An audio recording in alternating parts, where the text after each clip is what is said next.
Controversy കൊണ്ടുവരും. ഇനി അടുത്തത് എന്താണ് പറയുന്നതെന്ന് അറിയത്തില്ല. ഇന്നലെ ഇങ്ങനെ പറഞ്ഞു, നാളെ ഇങ്ങനെ പറഞ്ഞു. അപ്പൊ ഇവിടുത്തെ ഒരു മെയിനായിട്ട് അവരുടെ മുമ്പിലുള്ള എല്ലാവരും വിളിച്ച് പ്രാർത്ഥിച്ചുകൊണ്ടിരുന്നതാണ് യഹോവ ദൈവമാണ്, വിശുദ്ധ ജാതിയാണ് നമ്മള്, യഹോവ എൻ്റെ ഇടയനാകുന്നു, എനിക്ക് മുട്ടുണ്ടായില്ല. പിന്നെ നമ്മൾ അങ്ങോട്ട് കംപ്ലീറ്റ് എടുക്കുമ്പോഴത്തേക്ക് ഈ യഹോവയും സത്യദൈവവും തമ്മിൽ വ്യത്യാസമുണ്ട്. അതായത് യേശുക്രിസ്തു പരിചയപ്പെടുത്തിയ അതായത് ആ ഒരു റിലേഷൻഷിപ്പിലുള്ള പിതാവ് പുത്രൻ പരിശുദ്ധ റൂഹ എന്നുള്ള ആ ഇതിലേക്ക് വരുന്ന ആ ഇത് തന്നെയല്ലേ പഴയ നിയമത്തിലുള്ള. അപ്പൊ ആളുകൾ എപ്പോഴും ചോദിക്കുന്ന ഇതാണ്, പഴയ നിയമത്തിലെ ദൈവത്തെ നിങ്ങൾ തള്ളിയും എന്താണ് ആക്ച്വലി അതിനെപ്പറ്റിയുള്ള ഈ സ്റ്റാൻഡ്? അതായത് the God and Lord of Israel versus the Father in heaven introduced by Jesus Christ. അതൊന്ന് എക്സ്പ്ലെയിൻ ചെയ്യാൻ പറ്റും? അതിപ്പോ ഈ ഇസ്രായേലിന്റെ ദൈവം ഒന്നാമതൊരു വാരിയർ ഗോഡാണ്, യുദ്ധവീരനായ യഹോവ എന്നാണ് പറയുന്നത്, വാരിയർ ഗോഡാണ്. അതിനകത്ത് ഇപ്പൊ ഞാൻ അതിനെപ്പറ്റി എക്സ്പ്ലെയിൻ ചെയ്യുന്നതിനേക്കാൾ ഏറ്റവും രസകരമായ ഒരു കാര്യം, ഈ കേരളത്തിലെ ഈ വളരെ ഒരു മാധ്യമ പ്രവർത്തകനായിരിക്കുന്ന, മാധ്യമ വേദികളിൽ നിറഞ്ഞു നിൽക്കുന്ന വ്യക്തിയാണ് അഡ്വക്കേറ്റ് ജയശങ്കർ. അദ്ദേഹത്തിന്റെ ഒരു പ്രഭാഷണം ഉണ്ടായിരുന്നു കഴിഞ്ഞ ദിവസം, ഇസ്രായേല് ഹിസ്ബുള്ള ഇറാൻ കോൺഫ്ലിക്റ്റുമായിട്ട് ബന്ധപ്പെട്ട് ഒരു 20 മിനിറ്റ്. അപ്പൊ അതിൽ അദ്ദേഹം പറയുന്നുണ്ട്, the God of Israel is not the God of Christians. അപ്പൊ എൻ്റെ ഒരു അറിവിൽ അദ്ദേഹം ഏതോ നായരോ അങ്ങനെ ഒരു സവർണ ഹിന്ദു വിഭാഗത്തിൽപ്പെട്ട ആളാണ്, എനിക്കറിയത്തില്ല, ഉറപ്പില്ല, ഏതോ ഒരു ഹിന്ദു വിഭാഗം. അതെ, അത് കാണാം, പിറവ ഭാഗത്തും കണ്ടാണ് അദ്ദേഹത്തിന്. അപ്പൊ ഇദ്ദേഹം ഏതായാലും ഒരു ഹിന്ദു ആണ്, വിച്ച് കാസ്റ്റ് എനിക്ക് ഐ ഡോണ്ട് നോ, പക്ഷെ എനിവേ അയാളൊരു ഹിന്ദു ആണ്. ആ ഹിന്ദുവായ മനുഷ്യന് അയാൾ പരിമിതമായ ബിബ്ലിക്കൽ എക്സ്പോഷർ ആയി കൊണ്ടുപോകാൻ സാധ്യതയുള്ളൂ. കാരണം അയാൾ ലോ പഠിച്ചു, അത് പ്രാക്ടീസ് ചെയ്തു, പിന്നെ രാഷ്ട്രീയ നിരീക്ഷണം, അങ്ങനെ പോകുന്ന ഒരാൾ ബിസി ലൈഫിൽ ബൈബിൾ ഇരുന്ന് ധ്യാനിക്കാനും പഠിക്കാനും ഒന്നും സമയമില്ല. അപ്പൊ അയാളുടെ ഒരു എന്താ പറഞ്ഞേ, ഒരു ജനറൽ ആയിട്ടുള്ള ഒരു ഒബ്ജക്റ്റീവ് ആയിട്ടുള്ള ഒരു നിരീക്ഷണത്തിൽ നിന്ന് അയാൾക്ക് മനസ്സിലായി ജൂതന്റെ ദൈവമല്ല ക്രിസ്ത്യാനിയുടെ ദൈവമാണ്. അപ്പൊ അത് നമ്മുടെ ആളുകൾക്ക് മനസ്സിലാകുന്നില്ലെന്ന് പറഞ്ഞാൽ എത്ര കഷ്ടമാണ്. അയാൾക്ക് മനസ്സിലായത് നമ്മുടെ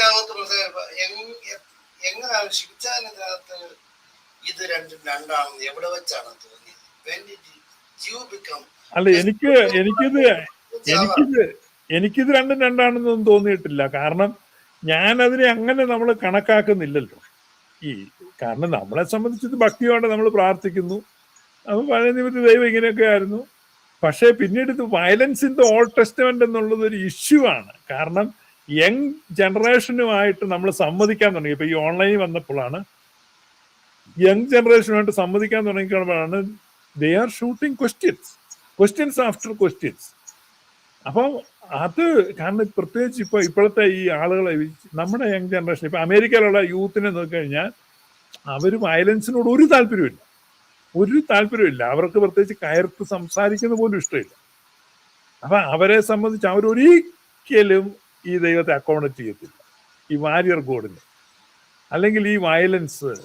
അപ്പൊ ഇതെങ്ങനെയാണ് ഇത്? അപ്പൊ ഞാൻ വീണ്ടും ഗൗരവതരമായിട്ട് റീറീഡിങ് സ്റ്റാർട്ട് ചെയ്തു. അപ്പൊ ആ റീറീഡിങ്ങിൽ എനിക്ക് മനസ്സിലായി ഇത് രണ്ടും രണ്ടാണ്, യാതൊരു ബന്ധവുമില്ല.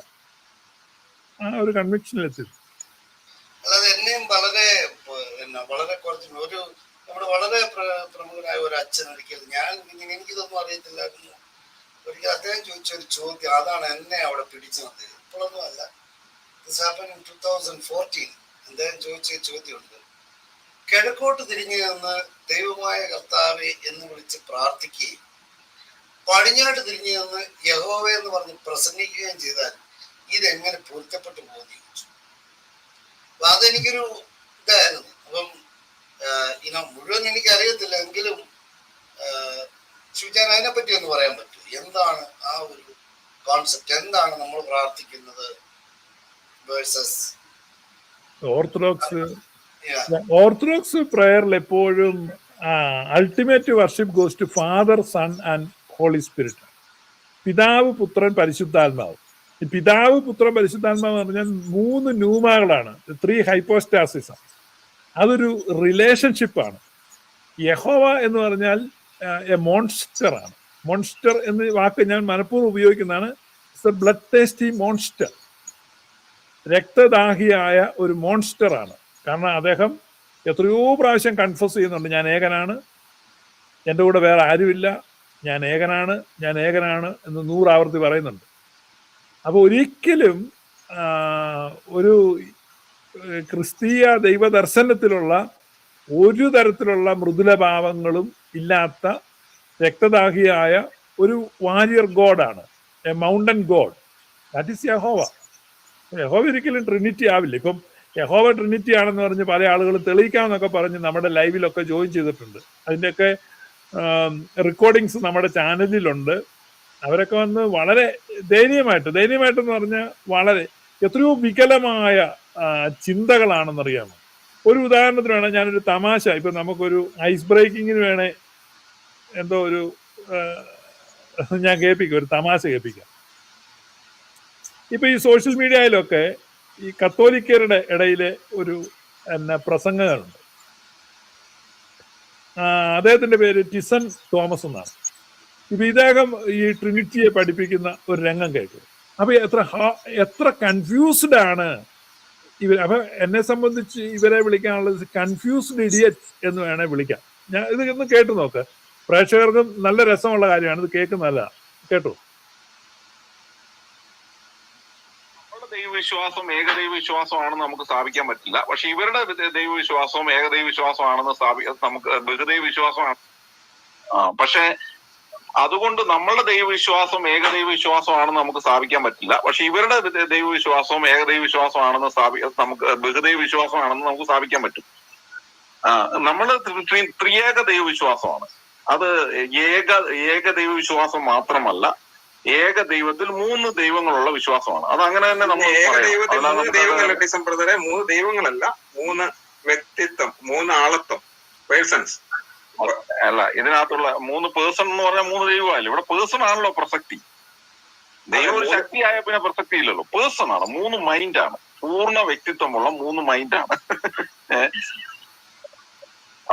അതെ, അവിടെ ആ ഇന്റർപ്രിട്ടേഷനിൽ രണ്ട് കത്തോലിക്കർ തമ്മിൽ സംസാരിക്കുന്നതാണ്.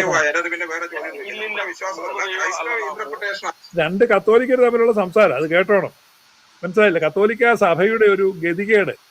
അവിടെ കാറ്റഗിസം പഠിപ്പിക്കുന്നവരൊന്നും ഇല്ലേ? എന്തോ സംഭവിച്ചുകൊണ്ടിരിക്കുന്നത് കേട്ടോ. ഇത് കേട്ടോ. ഞാൻ കുറ്റം പറയുന്നല്ല, 2 ഓർത്തഡോക്സായിട്ട് സംസാരം എടുത്താൽ ചിലപ്പോൾ ഇതിലും തമാശ കാണുമായിരിക്കും. അത് കേട്ടു നോക്കാം. അവിടെ എനിക്കറിയാം, ഞാൻ ഈ വിഷയത്തിലൊക്കെ. പക്ഷെ 3 പേഴ്സൺ ഉണ്ടോ എന്ന് ചോദിച്ചാൽ 3 പേഴ്സൺ ഉണ്ട്, ഇല്ല എന്ന് ഒരു ക്രിസ്ത്യാനിക്കും പറയാൻ പറ്റില്ല. നമ്മുടെ വിശ്വാസം ഇതാണ്, 1 God 3 person, അല്ല 3 God 1 God അങ്ങനെയല്ല. 1 God 3 person എന്ന് പറഞ്ഞാൽ 3 പേഴ്സൺ ആണ്, 3 വ്യക്തിയാണ് ദൈവം. ആ 3 വ്യക്തികളാണ് നമ്മൾ പറയാൻ കാരണം ഇത്രയേ ഉള്ളൂ. വ്യക്തിയായിട്ട് സംബന്ധിച്ചോളം വ്യക്തികൾ തമ്മിൽ കമ്മ്യൂണിക്കേഷൻ വരാം. അത് യേശു ക്രിസ്തു എന്റെ പിതാവെ എന്ന് വിളിച്ചുകൊണ്ട് കമ്മ്യൂണിക്കേഷൻ നടത്തുന്നു, പിതാവ് പുത്രൻ എന്ന് പറഞ്ഞുകൊണ്ട് കമ്മ്യൂണിക്കേഷൻ നടത്തുന്നു. അപ്പം 2 ഡിസ്റ്റിങ്ക്ട് പേഴ്സൺ ആയിട്ട് ഒരു ദൈവം തന്നെ കാണിക്കുന്നു. അതാണ് നമ്മൾ പറയുന്നത്. അതേസമയം അത് വണ്ണസ് പെന്തക്കോസ്ത വിശ്വാസമാണ് കേട്ടോ. അത് വണ്ണസ് പെന്തക്കോസ്ത വിശ്വാസമാണ്. യഹോവ ഇല്ലില്ല ബ്രദർ, ഇത് തന്നെയാണ് കാത്തലിക് വിശ്വാസം ബ്രദർ. അത് വണ്ണസ് പെന്തക്കോസ്ത വിശ്വാസം എന്ന് പറഞ്ഞു കഴിഞ്ഞാൽ താങ്കൾക്ക് അത് കുറച്ചും കൂടെ പഠിച്ചാൽ മതി. നമ്മൾ പറയുന്നത് സത്തയിലേകവും നേച്ചറിൽ 3ഉമാണ് എന്നാണ് നമ്മൾ വിശ്വസിക്കുന്നത്. എന്ന് പറഞ്ഞാൽ ബ്രദർ ഞാൻ അതിന് എക്സാമ്പിൾ പറഞ്ഞുതരാം. ബ്രദറിന്റെ തലച്ചോറിനുള്ളിൽ ഒറ്റ മൈൻഡേ ഉള്ളൂ. സ്റ്റീഫൻ എന്ന് പറയുന്ന വ്യക്തിയുടെ ഒറ്റ മൈൻഡേ ഉള്ളൂ. എന്ന് പറഞ്ഞാൽ സ്റ്റീഫൻ ചിന്തിക്കുന്നതും സ്റ്റീഫൻ മനസ്സിലാക്കുന്നതും എല്ലാം ഒരു ഒറ്റ കോൺസെൻട്രേഷനിൽ ഒരു മൈൻഡിൽ നിന്നുകൊണ്ട് ഒരാശയമാണ് വരുന്നതെന്ന് വിചാരിക്കുക. അതേ സ്റ്റീഫന്റെ ഉള്ളിൽ 3 മൈൻഡുകൾ ഉണ്ടെന്ന് വിചാരിക്കും. ഇപ്പൊ സ്റ്റീഫൻ ഉള്ളതിന് തുല്യമായ 3 മൈൻഡുകൾ ഉണ്ടെങ്കിൽ ഒരു തലച്ചോറിനകത്ത് 3 മൈൻഡ്. അപ്പൊ ഒരു തലച്ചോറിനകത്ത് 2 മൈൻഡ് വരുന്നതിനെയാണ് ബൈപോളാർ ഡിസോർഡർ എന്ന് പറയുന്നത്. ഒരു മനോരോഗമാണ് ഇത്. ട്രൈപോളാർ ഡിസോർഡർ ആണ് ഈ ഇദ്ദേഹത്തിന്റെ ദൈവത്തിന്. ഇതേ കേട്ടോ, നിങ്ങൾ കേൾക്കണം, ഇത് എന്തെല്ലാം വിചിത്രമായ. എക്സാമ്പിൾ പറഞ്ഞുതരാം. ബ്രദറിന്റെ തലച്ചോറിനുള്ളിൽ ഒറ്റ മൈൻഡേ ഉള്ളൂ. സ്റ്റീഫൻ എന്ന് പറയുന്ന വ്യക്തിയുടെ ഒറ്റ മൈൻഡേ ഉള്ളൂ എന്ന് പറഞ്ഞാൽ സ്റ്റീഫൻ ചിന്തിക്കുന്നതും സ്റ്റീഫൻ മനസ്സിലാക്കുന്നതും എല്ലാം ഒരു ഒറ്റ കോൺസെൻട്രേഷനിൽ ഒരു മൈൻഡിൽ നിന്നുകൊണ്ട് ഒരാശയമാണ് വരുന്നതെന്ന് വിചാരിക്കുക.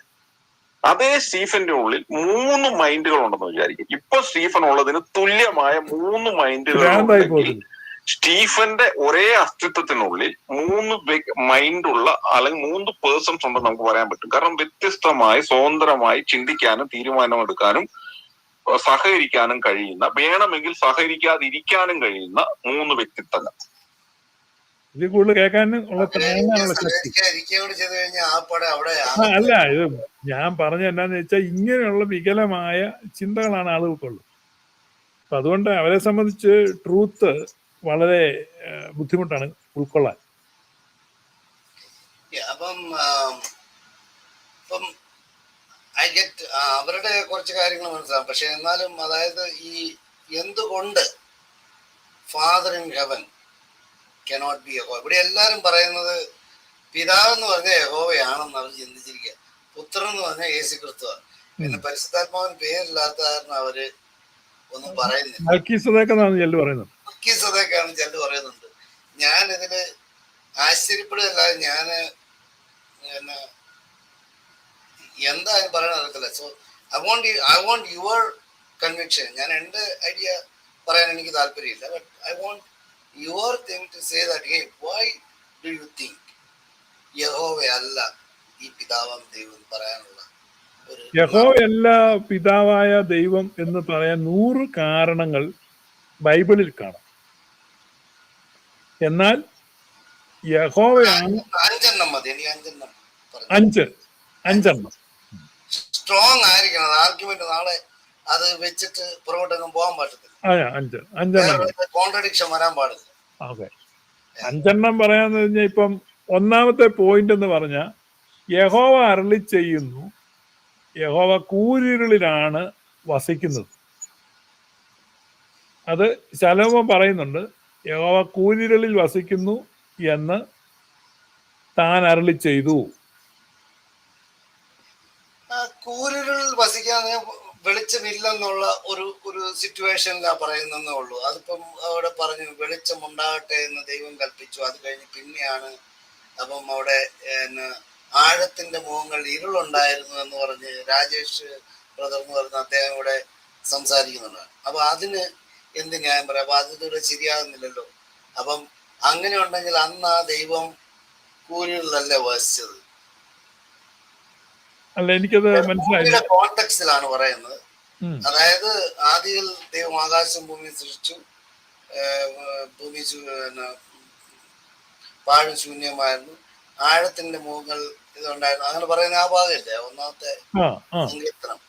അപ്പൊ ഇരുളുണ്ടായിരുന്നു എന്നാണ് പറഞ്ഞത്. ഇരുള് അപ്പൊ ദൈവം അതിനു മുമ്പ് ഉണ്ടായിരിക്കണ്ടേ, സൃഷ്ടിച്ചാണ് ഉണ്ടായിരിക്കണ്ടേ. അപ്പം ഇരുള് അവിടെ ഉണ്ടല്ലോ എന്ന് ഒരു ന്യായം പറഞ്ഞിട്ടില്ല. അതിനെന്ത് പറയുന്നു?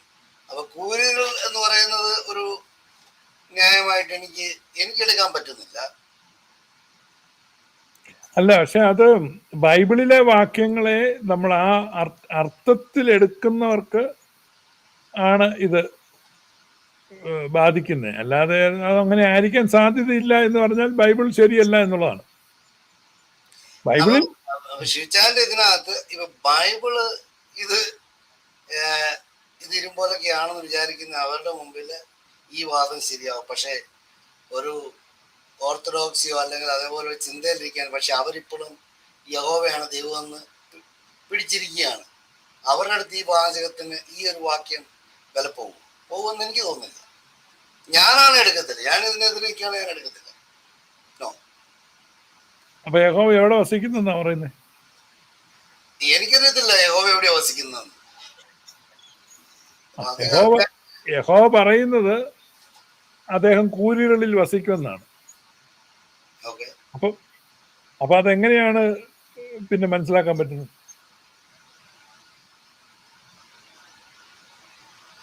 പക്ഷെ ഇതൊരു ന്യായമായ ചോദ്യമാണിത്. കൂരിരുളിൽ വസിക്കുക എന്ന് പറഞ്ഞു കഴിഞ്ഞാല് ഇപ്പം ദൈവം പ്രകാശമാണെങ്കിൽ കൂരിരുളാണ് ബൈ ഡിഫോൾട്ട്. ഇതില്ലാത്തപ്പോഴത്തേക്ക് മൊത്തം കൂരിരുളാണെന്ന് പറയാം നമുക്ക്. ലൈറ്റിന്റെ ആബ്സെൻസ് ആണല്ലോ ഇരുള്. അപ്പം എനിക്കിപ്പോഴും പിടികിട്ടുന്നില്ല എങ്ങനെയാ ദൈവം ഉള്ളിടത്ത് കൂരുകൾ വരുന്നതെന്ന് എനിക്ക് പിടികിട്ടുന്നില്ല. അത് ഒരു അത് ക്വസ്റ്റ്യൻ ആണ്. ദൈവം എങ്ങനെ കൂരിരുളിൽ വരും എന്ന് വെച്ചാൽ ദൈവമല്ല, അതുകൊണ്ടാണ്. കാരണം അപ്പോൾ ശലോമോൻ താൻ കൂരിരുളിൽ വസിക്കും എന്ന് യഹോവ അരുളി ചെയ്തിരിക്കുന്നു.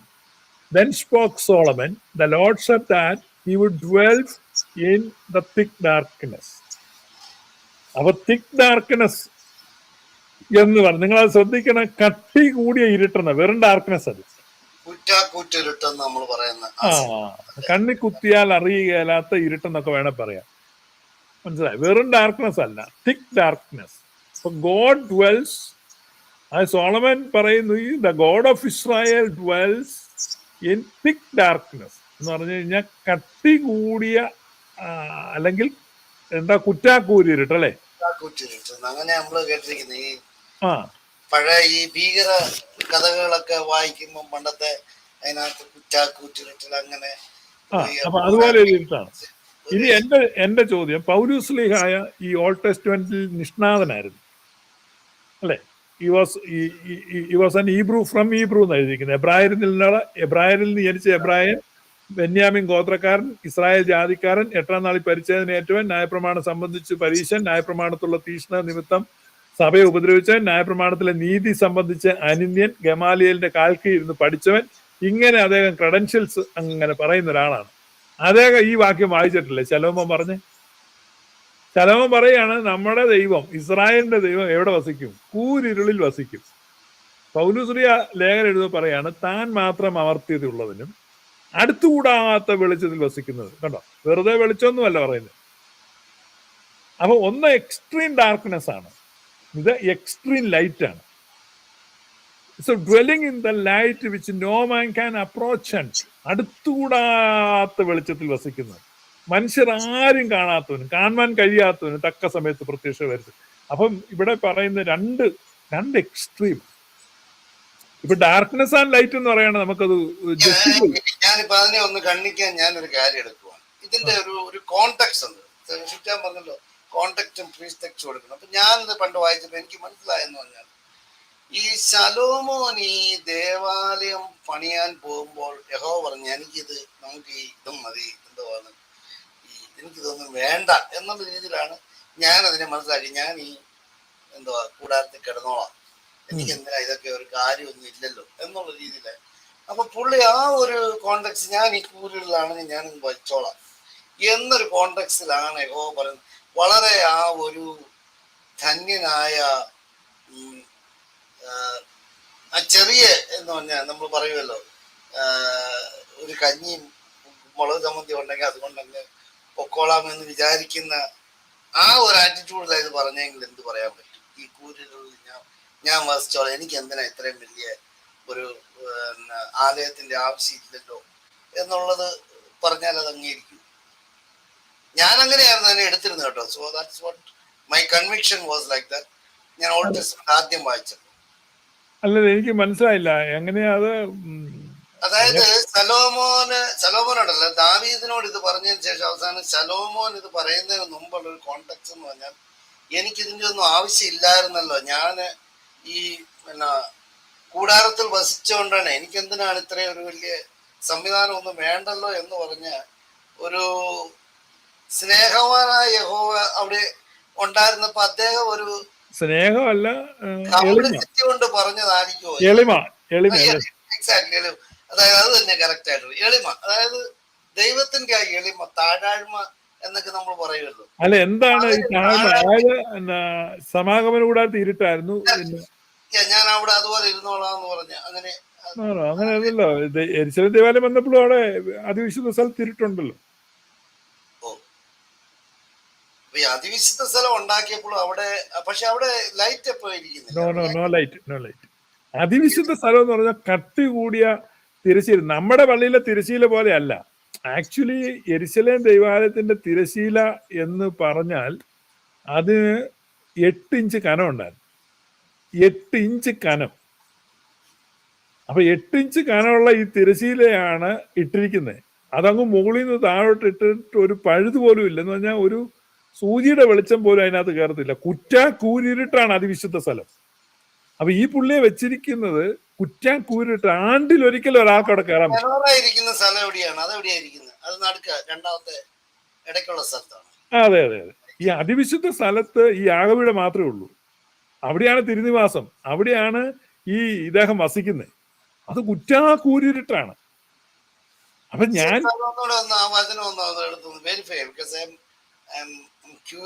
അങ്ങനെ തന്നെയാണോ? കാരണം നമ്മുടെ മദ്ബഹ നമ്മൾ കാണുമ്പോഴത്തേക്ക് പ്രകാശം ഏറ്റവും പ്രകാശമുള്ള സ്ഥലമാണ് മദ്ബഹ. അത് നേരെ കോൺട്രാസ്റ്റ്, ഓപ്പോസിറ്റ്. അത് ഓപ്പോസിറ്റ് ആണ്, അതിന് നേരെ എക്സ്ട്രീം ഓപ്പോസിറ്റ് ആണ്. അതായത് ഈ ഇസ്രായേലിന്റെ ദൈവമായിരുന്നെങ്കിൽ അവിടെ മദ്ബഹ തുറക്കാൻ പറ്റില്ല, ലൈറ്റ് ഇടാൻ പറ്റില്ല, ഇരുട്ടായിരിക്കണം. യെരുശലേമിൽ അവിടെ അതിവിശുദ്ധ സ്ഥലത്ത് കട്ട പിടിച്ച് ഇരുട്ടാണ്, കൂരിരുട്ടത്താണ് ഇദ്ദേഹം ഇരിക്കുന്നത്. ആണ്ടിലൊരിക്കൽ മഹാപുരോഹിതൻ ഭയത്തോടും വിറയലോടും കൂടെ കയറി ചെല്ലുക. ഒന്ന് നിങ്ങൾ ഓർത്തു, ഒരു മനുഷ്യ സഞ്ചാരമില്ലാത്ത, ഒരു മനുഷ്യൻ കടക്കാത്ത ഒരു മുറി ഒരു കൊല്ലം അടച്ചിട്ടിട്ട് വർഷത്തിലൊരിക്കൽ ഒരാളെ കയറ്റിവിടുക. അതിഭീകരമാണ് അവിടെ. അപ്പം ഇദ്ദേഹം മരിച്ചു വീഴാൻ സാധ്യതയുണ്ട് ഈ പുരോഹിതൻ. കാരണം യഹോവ എന്ന് പറഞ്ഞാൽ അങ്ങേയറ്റം കോപിഷ്ഠനായ ദൈവമാണ്. ഇഷ്ടപ്പെട്ടില്ലെങ്കിൽ തട്ടിക്കളയും. അങ്ങനെ പുരോഹിതൻ മരിച്ചാൽ വേറൊരാൾക്ക് ആ മൃതദേഹം എടുക്കാൻ അകത്ത് കയറാൻ പറ്റില്ല. അതുകൊണ്ട് ഇദ്ദേഹത്തിന്റെ അരയിലൊരു കയറ് കെട്ടി പുറത്ത് ആളുകൾ പിടിച്ചുകൊണ്ട് നിൽക്കും. ഈ ശുശ്രൂഷ, അതായത് ബ്ലഡ് സ്പ്രിങ്കിൾ ചെയ്തിട്ട് തിരിച്ചു വരാനുള്ള ഒരു ടൈമുണ്ട്. ആ ടൈം കഴിഞ്ഞിട്ടും ഇദ്ദേഹം വന്നില്ലെങ്കിൽ ഇത് ബോഡി വലിച്ചെടുക്കും. അങ്ങനെയായിരുന്നു. വേറെ ആർക്കും അങ്ങോട്ട് കയറാൻ പറ്റത്തില്ല. അപ്പൊ ശരിക്കും പറഞ്ഞു കഴിഞ്ഞാല് he literally made ഈ അതിവിശുദ്ധ സ്ഥലം എന്ന് പറയുന്നത് കൂരിരുളായിട്ട് ഈവൻ ഇവിടെ തന്നെ അത് സെറ്റ് ചെയ്തിരുന്നു ഇവൻ അങ്ങനെ വന്നിരുന്നപ്പോൾ. അപ്പൊ ഈ ദൈവത്തിന്റെ ഈ ഇതിറങ്ങുമ്പോൾ എന്ന് പറയുമല്ലോ, അവർ പറയുമല്ലോ അവിടെ ദൈവത്തിന്റെ ഷക്കീന ഗ്ലോറി ഇറങ്ങുക ഇങ്ങനെ പറയുമല്ലോ. അപ്പൊ ഷക്കീന ഗ്ലോറി ഇറങ്ങുവാണെങ്കിൽ അപ്പം ഷക്കീന ഗ്ലോറി ഉള്ളപ്പോ അത് ഇല്ല, ഷക്കീന എന്ന് പറഞ്ഞാൽ പുകയാണ്, കണ്ണ് കാണാൻ പറ്റത്തില്ല. ഷക്കീന ഗ്ലോറി എന്ന് പറഞ്ഞു കഴിഞ്ഞാൽ നമ്മളോർക്കും എന്തോ LED ലൈറ്റോ നിയോൺ ലൈറ്റോ ഒന്നുമല്ല, വലിയ പുകയാണ് ഷക്കീന. ഇപ്പൊ പത്രോസ്ലിയ പറയുന്നത് നോക്ക്. പത്രോസ്ലിയ പറയുന്നത് നിങ്ങളോ അന്ധകാരത്തിൽ നിന്ന് തന്റെ അത്ഭുത പ്രകാശത്തിലേക്ക് നിങ്ങളെ വിളിച്ചവന്റെ സൽഗുണങ്ങളെ ഘോഷിപ്പാണ്ടൊക്കെ ഉണ്ടാവും. അപ്പൊ you are A chosen generation and you have he has called you out of darkness into his marvelous light. അപ്പൊ പത്രോസ്ലിയുടെ ആ പ്രയോഗമാണ് മാർവലസ് ലൈറ്റ്. ഈ മാർവലസ് ലൈറ്റിലേക്കാണ് നമ്മൾ വന്നിരിക്കുന്നത്. അപ്പൊ കൂരിരുൾ എന്ന് പറയുന്നത് ശരിക്കും കൂരിരുളായിരുന്നു എന്ന് തന്നെ നമ്മൾ കൂരിരുളായിരുന്നു. ഇവിടെ ശരിക്കും പറഞ്ഞു കഴിഞ്ഞാൽ അതിവിശുദ്ധ സ്ഥലം, ഈ ജനം എല്ലാം നോക്കി നിൽക്കുന്ന അതിവിശുദ്ധ സ്ഥലം പ്രകാശപൂരിതമായിരിക്കണം, അല്ലേ? ഇപ്പൊ നമ്മുടെ മദ്ബഹ നമ്മൾ ഏറ്റവും പ്രകാശപൂരിതമാണ്. കത്തോലിക്ക തിരുസഭയുടെ അവരുടെ മദ്ബഹയിലേക്ക് നോക്കി കഴിഞ്ഞാൽ അത് തന്നെയല്ല, ബ്യൂട്ടിഫുൾ ആയിട്ട് അത് ഡെക്കറേറ്റ് ചെയ്ത് ഇറ്റ്സ് ലൈക്ക് അമേസിങ്. ഞാൻ എപ്പോഴും എനിക്ക് പള്ളിയിൽ പോകുമ്പോഴത്തേക്ക് മദ്ബഹ തുറന്ന് കാണാനായിട്ടാണ് നമുക്ക് ഏറ്റവും താല്പര്യം. കാരണം അത് നമുക്ക് കാണാൻ പറ്റിയ ഒരു വലിയ ഇതാണ്. അപ്പം യഥാർത്ഥത്തിൽ അങ്ങനെ അല്ലായിരുന്നു ട്രഡീഷൻ എങ്കിൽ നമുക്ക് ഒരിക്കലും മദ്ബഹ തുറന്ന് കാണാൻ പറ്റില്ല. നെവർ പറ്റില്ല. അതിനകത്ത് എന്തുണ്ടെന്ന് പോലും നമുക്ക് അറിയത്തില്ല.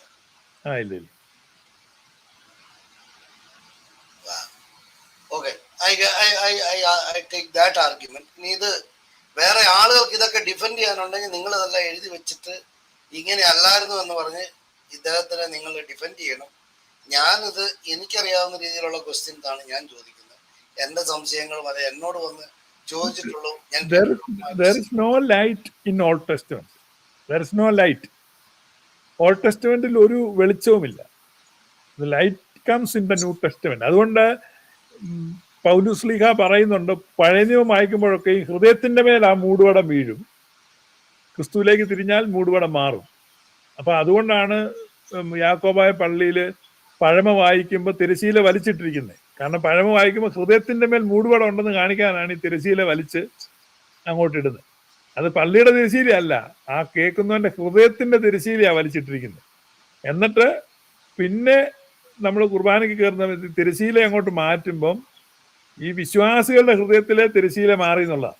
അതായത് ഇപ്പൊ നിൽക്കുന്ന നമ്മുടെ സുറിയാനിക്കാരുടെ അല്ല, ഏർലി ചർച്ചിൽ ഫസ്റ്റ് റെസ്പോണ്ടന്റ് ചെയ്ത അവരുടെ ഹൃദയ തിരശീല മാറി. നമ്മുടെ പിതാക്കന്മാർ ആ ലൈറ്റിലേക്ക് വന്നു. അതാണ് ഈ വെളിവ് നിറഞ്ഞ ഒരു ഈശോ നിൻ വെളിവാൽ കാണുന്നു എന്ന് പറഞ്ഞ അത് പഴയ രീതി പാടുവാണ്. കൂരുകൾ നിറഞ്ഞോര് നിന്റെ കൂരുകളാൽ കാണുന്നു പാടേണ്ടി വരുമായിരിക്കും അല്ലേ? അല്ലെ, ആ വെളിവ് നിറഞ്ഞ ഒരു ഈശോ നിൻ വെളിവാൽ കാണുന്നു. അപ്പൊ ഇവര് കാണാൻ പോവാണ്. ഈശോയുടെ വെളിവിൽ ഇവര് കാണുക. മറ്റേ വെളിവില്ലായിരുന്നു, ജനത്തിന് വെളിവില്ലായിരുന്നു, ദൈവത്തിന് വെളിവില്ലായിരുന്നു.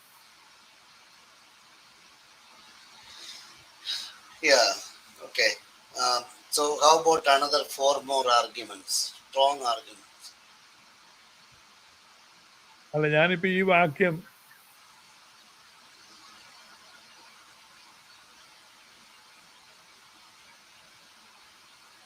കാരണം ഇവിടെ എല്ലാരും പിതാവിന്റെ സ്ഥാനത്ത് യഹോവയെ വെച്ചിരിക്കുകയാണ്. അതുകൊണ്ട് ഇപ്പം ഈ യാക്കോബായ പള്ളികളിൽ പോലും ഈ വിശുദ്ധ ഗ്രന്ഥം വന്നിട്ടും ആളുകൾ എപ്പോഴും യഹോവയാണ് പ്രാർത്ഥിക്കുന്നത്. പഴയ നിയമം വായിക്കുന്ന യഹോവയിൽ നിന്ന് വായിച്ചില്ലെങ്കിൽ ആർക്കും സത്യവേദോത്സവത്തിന്റെ ഇതിനകത്ത് വായിച്ചില്ല ആർക്കും ഒരു തൃപ്തിയില്ല, ഒന്നും ചെയ്ത പോലെ വരുന്നില്ല. അപ്പൊ അങ്ങനെയൊക്കെ ഇരിക്കുകയാണ്. ഞാൻ I tried my level best. I would say terribly failed ആണ് ചില സ്ഥലത്ത് അവരുടെ അടുത്ത് കമ്മ്യൂണിക്കേറ്റ്. ഈ ഭാഗമുണ്ട്. എന്നാൽ പഴയ നിയമം, എന്നാൽ അവരുടെ മനസ്സ് കഠിനപ്പെട്ടു പോയി. പഴയ നിയമം വായിക്കുമ്പോഴൊക്കെയും ആ മൂടുപടം നീങ്ങാതെ ഇന്നു വരെ ഇരിക്കുന്നുവല്ലോ.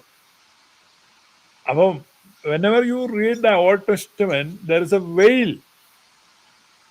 Veil is upon your heart. അപ്പൊ ഹൃദയത്തിന്റെ മേലെ ഒരു വെയില്, ഒരു മൂടുപടം ഉണ്ട്. അത് എവിടുന്നാ വരുന്നത് ഈ മൂടുപടം? ഹൃദയത്തെ മൂടുന്ന ഹൃദയത്തിന്റെ മൂടുപടം വരുന്നത് പഴയ നിയമത്തിൽ നിന്നാണ്. പഴയ നിയമത്തിൽ നിന്ന്. അപ്പൊ ക്രിസ്തുവിലേക്ക് തിരിയുമ്പോൾ ആ മൂടുപടം എന്ത് ചെയ്യുന്നു? നീങ്ങിപ്പോകുന്നു. അപ്പൊ ക്രിസ്തുവിലേക്ക് തിരിയുമ്പോൾ മൂടുപടം നീങ്ങുന്നു. പഴയ നിയമം വായിച്ചാൽ ആ മൂടുപടം വീഴുന്നു. അപ്പൊ പഴയ നിയമം എന്ത് ചെയ്യുന്നു? ക്രിസ്തുവിനെ മറയ്ക്കുന്നു. കൃത്യമല്ലേ അത്? അവിടെ വാക്യം പറയുന്നത് ക്രിസ്തുവിലേക്ക് തിരിഞ്ഞാൽ മൂടുപടം മാറും, പഴയ നിയമം വായിച്ചാൽ മൂടുപടം വീഴും. എന്നിട്ട് പൗലോസ്ലീഹ എഴുതി വെച്ചിരിക്കുകയാണ്, ദൈവപ്രതിമയായ ക്രിസ്തുവിന്റെ തേജസ്സുള്ള സുവിശേഷത്തിന്റെ പ്രകാശനം ശോഭിക്കാതിരിപ്പാൻ ഈ ലോകത്തിന്റെ ദൈവം അവിശ്വാസികളുടെ ഹൃദയത്തെ കുരുടാക്കി. അപ്പൊ കുരുടാക്കുന്നത് എങ്ങനെയാ? ഹൃദയത്തിന്റെ മേൽ കരിമ്പട ഇടും. ഹൃദയത്തിന്റെ മേൽ കരിമ്പട ഇടുന്ന ആരാണ്? പഴയ നിയമമാണ്. തൊട്ടുപുറയിൽ പൗലോസ്ലീഹ പറയുക, ഒറ്റ ലേഖനമാണ്, 3-4 അധ്യായങ്ങളായിട്ട് തിരിച്ചെന്നേ ഉള്ളൂ. പക്ഷെ അത് ഒറ്റ കോണ്ടെക്സ്റ്റായി എഴുതിയിരിക്കുന്നത്. In whom the God of this world has blinded the minds of them who believe not, lest the light of the glorious gospel of Christ, who is the image of God, should shine unto them. ഇത് വളരെ കൃത്യമായിട്ട് പൗലോസ്ലീഹ അവിടെ പറയുന്നുണ്ട്. So പഴയ നിയമത്തില് പലപ്പോഴും, അല്ല പുതിയ നിയമത്തിൽ പലപ്പോഴും ഈ ലോകത്തിന്റെ എന്ന് പറയുമ്പോൾ അത് refers to the Israel, right? Israel. അത് ഈ ലോകത്തിന്റെ പ്രഭു എന്നൊക്കെ പറയുമ്പോൾ ഞാനൊക്കെ ആദ്യം ചിന്തിച്ചിട്ടുണ്ടെന്ന് പറഞ്ഞു കഴിഞ്ഞാൽ നമ്മുടെ ഇവിടുത്തെ മുഖ്യമന്ത്രി, അല്ലെങ്കിൽ ഇവിടുത്തെ പ്രധാനമന്ത്രി, അല്ലെങ്കിൽ അമേരിക്കൻ പ്രസിഡന്റ്, ഇവരൊക്കെയാണ് ലോകത്തിന്റെ പ്രഭു എന്ന് ഞാൻ കണ്ടത്. ഇവിടെ ഈ ലോകത്തിന്റെ പ്രഭു, ആ വാക്യം ഒന്നുകൂടെ കാണിക്കാം. അത് ഈ ലോകത്തിന്റെ പ്രഭു എന്നല്ല വായിക്കണ്ടേ, ഈ ലോകത്തിന്റെ പ്രഭു. അതായത് അവർ നിൽക്കുന്ന ആ കോണ്ടെക്സ്റ്റിലുള്ള ആ ലോകത്തിന്റെ, ഈ ലോകത്തിന്റെ പ്രഭു അങ്ങനെയല്ല, ഈ ലോകത്തിന്റെ പ്രഭു. അവർ നിൽക്കുന്ന ലോകത്തിന്റെ, അത് ഇതുവരെയായിട്ടും ഈ ഒരു കാര്യം ഒരിക്കലും ഞാൻ ഇന്ന് ഇത്രയും പ്രായത്തിനിടയ്ക്ക് ആരും അതിനെ എക്സ്പ്ലെയിൻ ചെയ്യുന്നില്ല. കാരണം ഈ ലോകത്തിന്റെ പ്രഭു, എന്നിട്ട് നമ്മൾ അതിനെ കോണ്ടാക്ട് ചെയ്യുന്ന ആരാണ്? നരേന്ദ്രമോദി, ഇവരെ ഇത്. So can we have A better understanding? ഇത് ഈ ലോകത്തിന്റെ ദൈവം എന്ന് പറഞ്ഞാൽ അല്ല, അവിടെ ഇംഗ്ലീഷ് നോക്കിയാൽ മതി. ഗോഡ് ഓഫ് ദ വേൾഡ് എന്നല്ല, God of this world. God of this world, not God of the world. മനസ്സിലായോ? ഗോഡ് ഓഫ് ദ വേൾഡ് എന്ന് പറഞ്ഞാൽ ലോകത്തിന്റെ മൊത്തം ദൈവം എന്നാണ്. God of this world. this world. അവിടെ സ്പെസിഫിക് ആയിട്ട് ആ പർട്ടിക്കുലർ കറക്റ്റ്. ആ ആ പർട്ടിക്കുലർ ഒരു ജിയോഗ്രാഫിയിലാണ് ഇത് പ്രസന്റ് ആ ചെയ്യുന്നത്. ജൂയിഷ് വേൾഡിന്റെ ഗോഡ് ആ, ആണ്. ആ ജൂയിഷ് വേൾഡിന്റെ ഗോഡ് ആരാണ്? യഹോവയാണ്. അദ്ദേഹമാണ് ഈ സുവിശേഷത്തെ മറയ്ക്കുന്നതാണ് പൗലോസ് പറയുന്നത്. അപ്പൊ എക്സ്പ്ലിസിറ്റ് ആയിട്ട് ഈ ഒരു കാര്യം ഇവിടെ എഴുതി വെച്ചിരിക്കുകയാണ്. The God of this world hath blinded the minds എന്ന് പറഞ്ഞിരിക്കുകയാണ്. അപ്പൊ അതെന്തുകൊണ്ടാണ് പിന്നെ നമ്മൾ പറഞ്ഞപ്പം അവിടെ പേര് പറയാൻ ഇപ്പോഴുള്ള പേരും കൂടെ പറഞ്ഞത് പിന്നെ കുഴപ്പമില്ലായിരുന്നല്ലോ, അങ്ങനെ പറഞ്ഞില്ല. ഇല്ല. ആളുകൾ ഇതുവരെ ഞാൻ കേട്ടിരിക്കുന്ന എക്സ്പ്ലനേഷൻസ് എല്ലാം തന്നെ നമ്മുടെ ഇവിടെയുള്ള രാജാക്കന്മാരെ, പ്രഭുക്കന്മാരെ, ജന്മിമാരെ, പിന്നെ ഇവിടെയുള്ള ഏത് ക്രൂരന്മാരോ ഇവരെല്ലാം ആണെന്നാണ് പറഞ്ഞിരിക്കുന്നത്. അപ്പൊ അതല്ലെന്നാണ് ഷിംചാന്റെ ആർഗ്യുമെന്റ്. അല്ല, അതെ അതെ. God of this world is explicitly about the God of Israel is the one who is blinding the minds. Correct? അതെ അതെ. അത് ഇവിടെ വളരെ കൃത്യമായിട്ട് പിന്നെ പൗലോസ് പറയുന്നത് ഇത് ഇങ്ങനെയാണ്. അതിനെ സംബന്ധിക്കുന്ന വേറെ അഡീഷണൽ വാക്യങ്ങളുണ്ട്. That's only one. ഇതിപ്പം പത്രോസ്ലിയ പറഞ്ഞില്ല, പൗലോസ്ലിയ എന്താണ് ഇതിനെ പറ്റി പറഞ്ഞത്? ഏതാ ഇതിനെപ്പറ്റി പൗലോസ്ലിയ ഇപ്പൊ കാണിച്ച പത്രോസ്ലിയുടെ അല്ല അല്ലേ? അതെ അതെ, പത്രോസ്. വേറെ വാക്യങ്ങളുണ്ട്. വേറെ വാക്യം വേണമെങ്കിൽ യേശു ക്രിസ്തു പറഞ്ഞുണ്ട്, ഈ ലോകത്തിന്റെ പ്രഭു എന്ന്. ഈ ലോകത്തിന്റെ പ്രഭു വരുന്നു, അവന് എൻ്റെ അടുത്ത് കാര്യമില്ല എന്ന് വളരെ കൃത്യമായിട്ട് യേശു പറയുന്നുണ്ട്. അപ്പൊ അവിടെ ഈ ലോകത്തിന്റെ പ്രഭു എന്ന് പറയാൻ ആ ലോകം ഈസ് അഗെയിൻ ടു ഇസ്രായേൽ ജൂറിസ്ഡിക്ഷനില് അവരുടെ പ്രഭു അല്ലെങ്കിൽ അവരുടെ നേതാവ് എന്ന് പറയുന്നത് ദ ഗോഡ് ഓഫ് ഇസ്രായേൽ ആണ്, ദ ടോപ്പ് മോസ്റ്റ്.